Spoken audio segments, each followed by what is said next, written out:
Naranasan mo na bang purihin ang isang babae at hindi man lang siya nag-react? O baka ngumiti siya saglit pero parang hindi talaga na-appreciate ang sinabi mo? Ang totoo, maraming lalaki ang hindi alam kung paano magbigay ng papuring tatagos sa puso. Kadalasan, inuulit lang nila ang mga narinig na nila sa iba. Ang ganda mo, siyang sexy mo, ang cute mo. Pero ang problema, gasgas na ang mga ito. Narinig na niya ang mga linyang ito mula sa kung sino-sinong tao, mga estranghero sa social media, dati niyang manliligaw o kahit sa mga taong hindi niya maalala. Pero paano kung may paraan para hindi lang siya mapangiti saglit, kundi mapaisip kung bakit iba ang papuri mo? Paano kung may paraan para maramdaman niyang hindi lang siya maganda sa paningin mo, kundi naiintindihan mo talaga siya? Ngayong araw, pag-uusapan natin ang 6 na papuring hindi niya basta-basta makakalimutan. Mga papuring hindi lang tungkol sa panlabas na anyo, kundi sa tunay na halaga niya bilang tao. Compliment 1, namamangha ako sa paraan ng pag-iisip mo. Nung bata pa ako, meron akong kaklase na palaging tahimik sa klase, ngunit sa kabila ng kanyang katahimikan, laging may mga matatalinong pananaw siyang ibinabahagi. Isang araw, nadatnan ko siyang nag-iisip ng malalim tungkol sa isang paksa na tinalakay sa klase. Habang ako ay nakikinig, hindi ko napigilang sabihin sa kanya, "Ang galing mo mag-isip, iba ang pananaw mo sa mundo."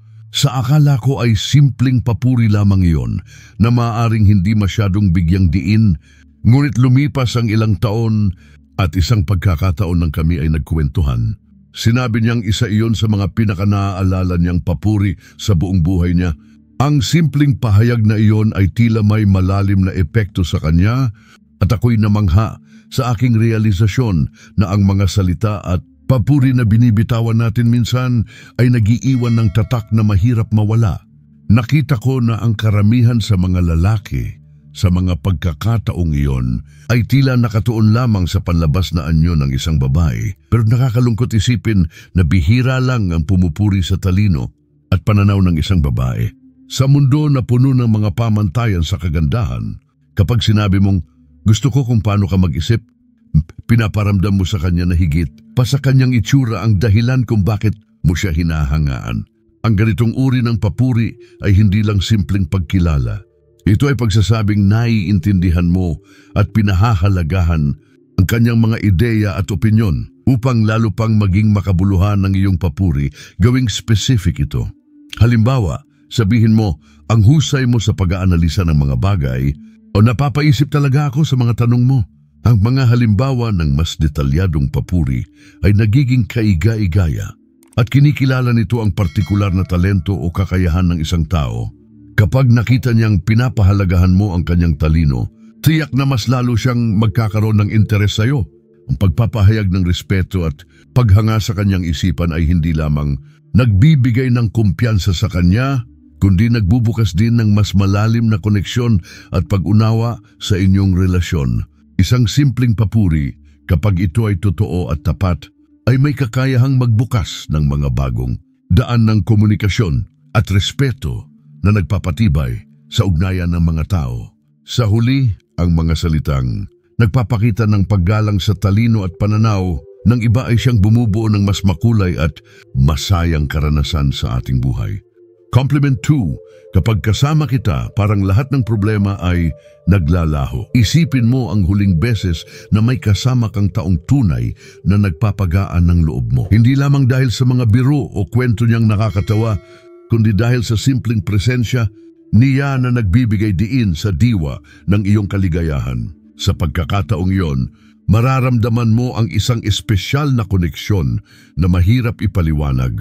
Isang tiwala na nag-uugnay sa inyo. Ang totoo, hindi lang excitement ang hinahanap ng isang babae, hinahanap din niya ang lalim ng relasyon at isang makahulugang koneksyon na nag-uugat sa emosyon at damdamin.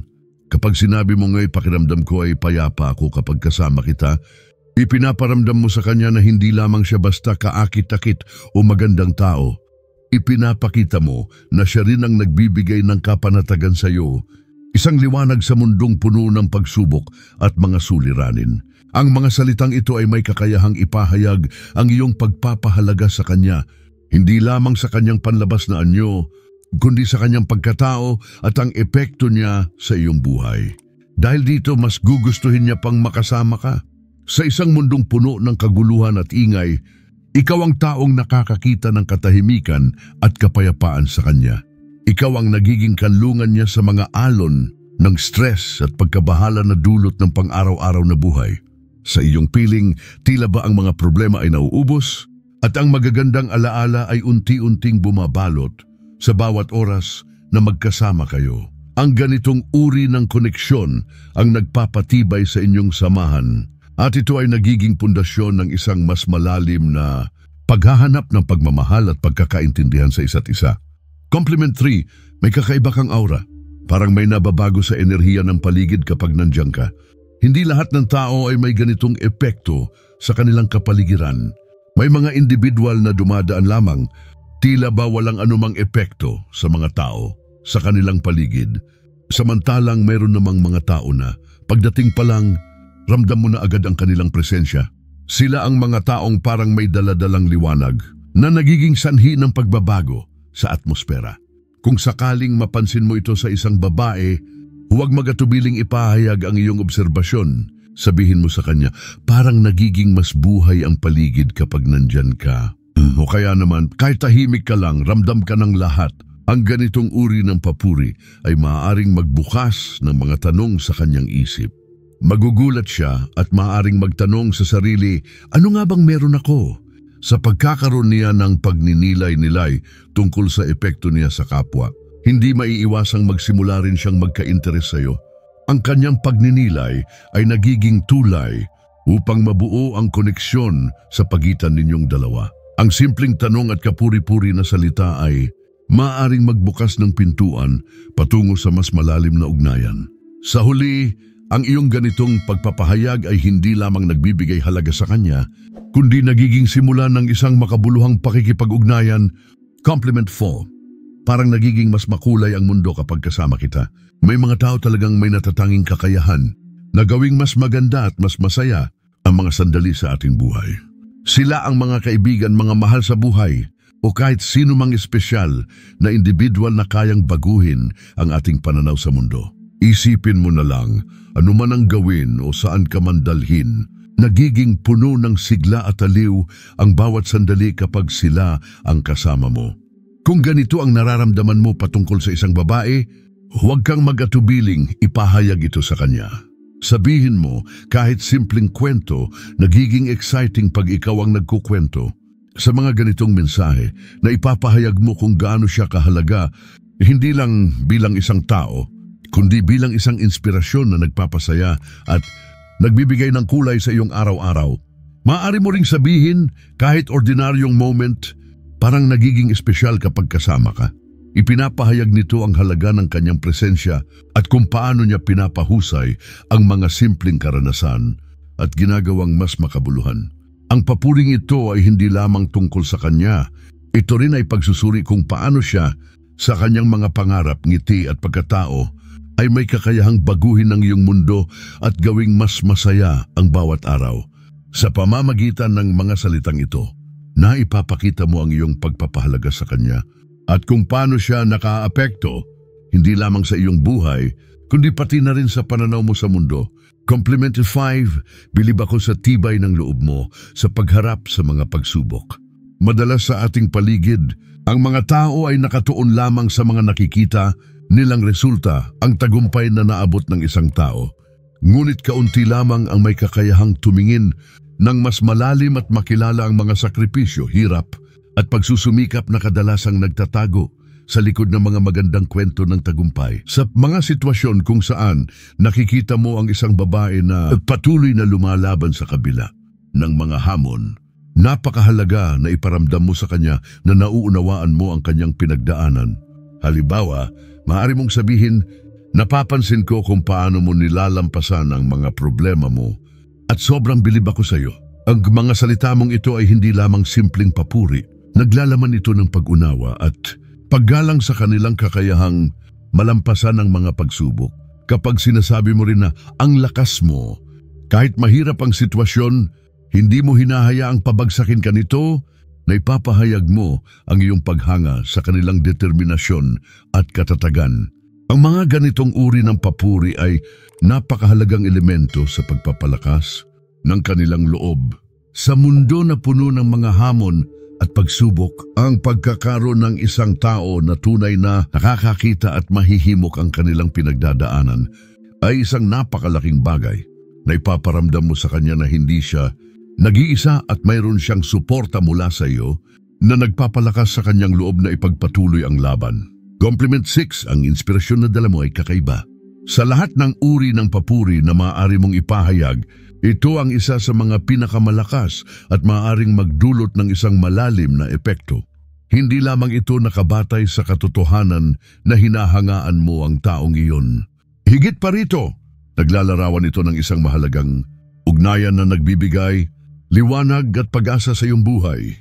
Ang pagsasabing ang sipag mo sa ginagawa mo, ibang klase ang dedication mo, ay hindi lamang simpleng papuri. Ipinapakita nito ang iyong pagkilala sa kanilang pagsisikap at determinasyon. Ang kanilang dedikasyon ay nagbibigay inspirasyon sa iyo upang mas pagbutihin ang iyong sariling mga gawain. Sa bunker ng kanilang sipag, ikaw ay nahihikayat na magsikap din na nagiging sanhi ng positibong pagbabago sa iyong pananaw at kilos. Gayon din ang pagbanggit ng ang tapang mo, kahit mahirap ang sitwasyon, hindi ka sumusuko, ay nagsisilbing tagumpay hindi lamang para sa kanila kundi pati na rin sa iyo. Ang kanilang lakas ng loob sa kabila ng mga pagsubok ay isang paalala na ang mga hamon sa buhay ay bahagi ng ating paglalakbay. Ang pagkakaroon ng ganitong halimbawa sa harapan mo ay nagpapalakas sa iyong loob na harapin ang sariling mga hamon ng may kumpiyansa at determinasyon. Kapag naramdaman ng isang tao na nagbago ka dahil sa kanya, ang epekto nito ay mas malalim at mas makabuluhan. Ang pagtanggap mo sa kanilang inspirasyon at ang pag-usbong ng positibong pagbabago sa iyong buhay ay nagiging batayan ng mas matibay na koneksyon sa kanila. Nagiging simbolo ito ng isang relasyon na nagpapalitan ng inspirasyon at gabay na kung saan ang bawat isa ay nagiging daan tungo sa personal na pagunlad at tagumpay.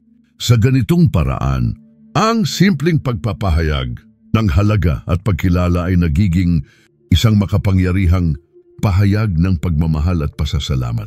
Sa dulo, ang tunay na atraksyon ay hindi lamang nakabatay sa mga bagay na madalas nating nakikita o naririnig tulad ng pagpapatawa o pagiging gwapo.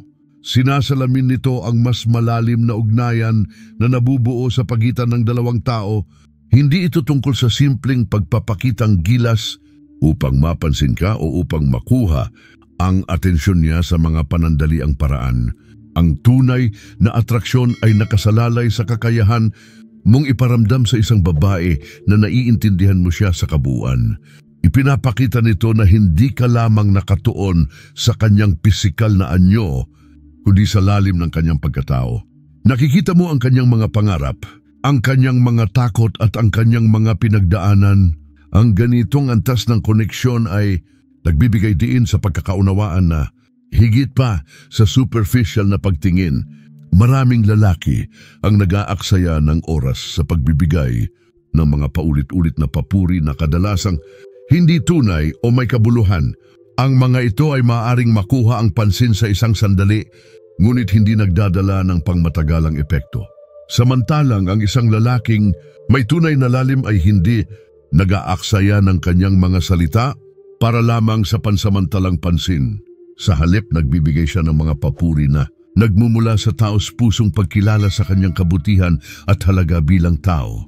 Ang mga papuring ito ay may kalidad na nagbibigay diin sa kanyang pagkatao at hindi lamang sa panlabas na anyo.